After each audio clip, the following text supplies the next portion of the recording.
So Shonen Jump is adding new manga to the roster, and in this video we're going to be talking about a very, in my opinion, controversial series that is, as of the recording of this video, 13 chapters out, and that series is, I want to say it's pronounced Mashle, but I like to call it Mashle, so if I slip up and call it Mashle, you know what I'm talking about. Is M-A-S-H-L-E, and yeah. Picture this: Rock Lee, somewhat looking inspired, also Asta from Black Clover inspired, also Black Clover-esque world inspired, mixed with Saitama from One Punch Man's type of personality style, mixed with Harry Potter. Like, yo, Mashle, this shit is a mash of a lot of shit, and yeah, let's talk about this new manga from Shonen Jump, Mashle, or again, like I like to say, Mashle. I say we gon' do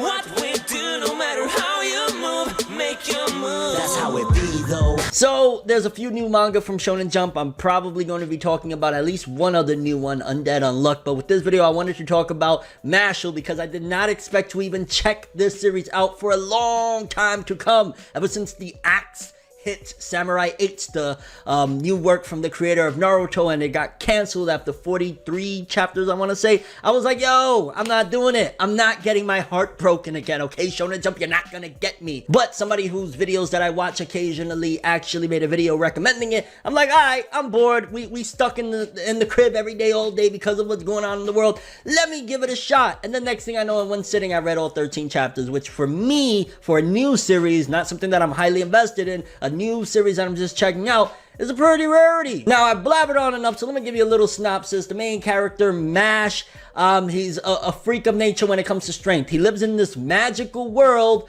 but he has no magic. Hey, who does that sound like? Asta, Rock Lee, Asta, Rock Lee. With a little bit of Mob from Mob Psycho's design in the face. But he basically pumps iron all day. His pops, I think it's either his pops or his grandfather. I want to say his dad, but it's like an adopted situation. And I'm trying my best to not give too many spoilers away or whatever. But tells him, don't go to town. Don't ever go to the town. Just promise me you won't go. He's like, I bet. And he just makes him pump iron all day, all night. And he's just a freak of nature. Like, he opens the door and he just pulls the shit off the handles because he's so freaking strong. One day he goes to town, and basically we find out why his father has told him never to go, because the world outside of, you know, his little bubble of him and his father in this home, everybody has like these markings on their face, because in this world you can tell if somebody is born without magic if they don't have a marking on their face, like these lines, similar to like a Dr. Stone-esque thing where everybody has the lines. A lot of inspiration in this one, a lot. And authorities figure out that he doesn't have magic. It leads to some confrontation, going back to his home with his father, and he is forced and thrusted into this situation of joining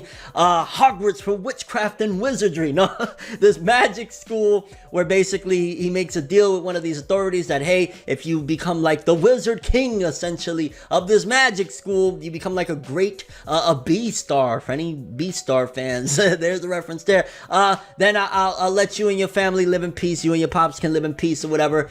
And yeah, that begins our journey. Basically, that's all what is wrapped up in like chapter 1. And where the One Punch Man comes in, because again, like I said, a lot of references in this one. You got a Dr. Stone reference with the little markings on the face, similar to like, you know, the stone breakings on their face when they were turned into stone. You got the man that uses his physical attributes to make up for the fact that he is magicless in a magic-filled world. Reminds me of like an Asta, even a little bit of a Rock Lee. He kind of has like the bowl cut in a way, and the look of like a more adult and buff version of like Mob from Mob Psycho. You got like, it straight up feels like Harry Potter. Like the school, the wardrobe that they have, it looks straight up like Harry Potter. Like they even have basically Quidditch in this world where they on the brooms and shit like that. So very, very inspired by a lot of different things. It's like a mashup of it all. Again, Mashle. By the way, Mashle actually is like means magic and muscles combined. You know, magic, muscles, Mashle. And one of the things that I love about this series is that, yeah, there is a bit of an undertone of serious nature, but the comedy of it is very reminiscent of One Punch Man. This is where the One Punch Man inspiration comes along, is that Nash himself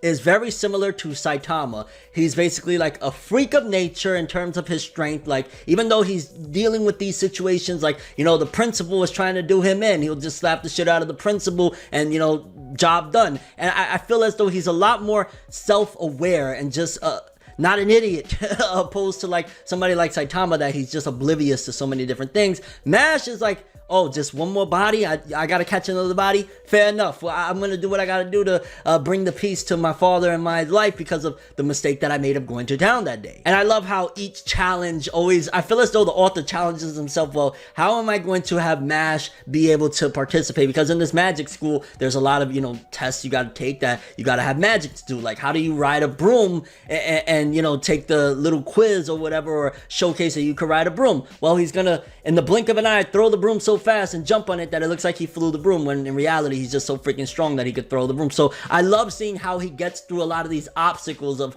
you need to use magic, but he's just so freaking strong. He's an animal that he don't need magic. And even some of the fights so far that we've seen with a lot of the classmates that are targeting him because they feel as though he doesn't belong here, like you're a commoner. So again, you have more of like that Black Clover, like, you know, you're a commoner, you're a peasant, what are you doing here? I like, and I find it interesting too, that Black Clover is 5 years in and we already got series that are being inspired by it. You know, Dr. Stone only a few years in, I want to say what, about three years maybe? 2-3 years, and you know, series being inspired just design wise and shit like that. Mashle definitely takes a lot of inspiration, but at the same time still has a little bit of its own twist to different things. It's like, yeah, there's a Harry Potter situation going on, but it's not like that serious in terms of like Mash. Really, I don't feel much danger for Mash. Like when somebody is targeting him, if anything, I'm scared for them because Mash is gonna do whatever it takes. Like there was one part in there that blew my mind. I was just like, yo, this is like a young Saitama here, which again,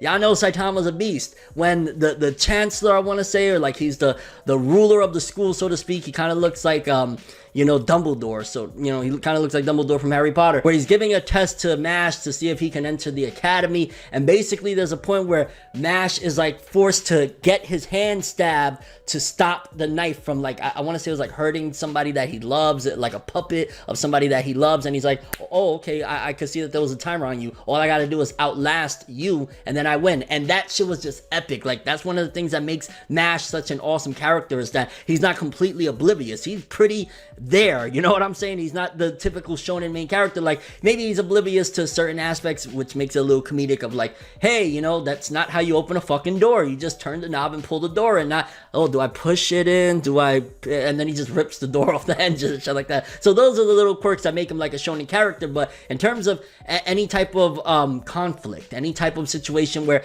him or the fate of his father is in danger, he's gonna put in the works. And that's one of the things I really like about. Honestly, I was surprised that I sat there and sat through the 13 chapters and I was like, oh man, there's no more for right now of Mashle, because I didn't expect to like it. Especially I was so bummed already, like, damn, another one that Shonen Jump is gonna cancel. And I hope that's not the case, because this definitely feels like a little bit of kind of bringing One Punch Man to Shonen Jump, like, you know, the real Shonen Jump in Japan, not just the way it's kind of loosely connected to the brand. And, you know, inspiration from Black Clover, even a little Rock Lee sprinkled in there, Mob's design is like taking all sorts of flavors, which again is something that like Black Clover has done to begin with. And that's one of the things too that makes me like it, is like it feels like a spin and a comedic twist on Black Clover with the Saitama-esque character, and I can't do nothing but appreciate it. I think that Mashle is a very, very nice piece of work so far. 13 chapters. Again, it could go left, it could go right, who the hell knows, but what we got so far, seeing that he also has a very good moral compass. Like when the dude is basically lying to him and the classmates are all destroying his books, and he keeps on asking him and telling the dude that he's his friend, and then even though the dude did all this dirt to him, he still stands up for him. Like, yo, I rocks with Mashle. I like Mash. Von Dread, I want to say it. Von Dead. Like, dude is freaking awesome so far. The series is really dope. Highly recommended if you want something that's, again, similar to like a One Punch Man meets Black Clover with Harry Potter all wrapped in one. This is what you're gonna get with Mashle. But I'm curious what you guys think if you checked the series out. How do you feel about the main character? How do you feel about the world? Do you feel as though it's too much Harry Potter, too much Black Clover, too much One Punch Man in it? Or you think that it's just a nice blend of all of it? Also, favorite bit so far? Do you think that this series is going to stand the test of time, or Shonen Jump is going to give it an axe? To be honest with you, I would love to see this series go at least a bit of a distance, enough to get an anime, because with an anime, I could see this potentially getting some type of One Punch Man and ex-Gintama fans into it, because it has that good comedy, but some of the serious moments so far have been like, okay, I rocked with this. And if you haven't checked it out, again, give it a go. Pretty dope new series from Shonen Jump, and I like the direction so far. It's like, yeah, what if Black Clover was really like Harry Potter with Saitama? So I have for this one though. Thanks for watching. Hope you enjoyed. If you liked anything I had to say or enjoyed the video, drop me a like. I'd greatly appreciate it. And if you want more from me, make sure to subscribe. Follow me on Twitter, Instagram. Hit that bell to get all notifications. And if you want to follow any of my other social media, links in the description below. I'm ForneverWorld, and as always, people, have an awesome day. And remember the golden rule: anime and manga for life, boy. Have an awesome day. Peace in, and give Mashle a go. Everything good always comes to an end. If you stab me in my back, we can never make amends. Trying to move to acceptance, hard to accept it. Mistakes like mirrors, gotta reflect it. I don't wanna fucking leave, but I gotta leave. Leave the maybes to the crazies. Maybe one day there I go, admitting something in a subtle way. No more copies, leave without a trace.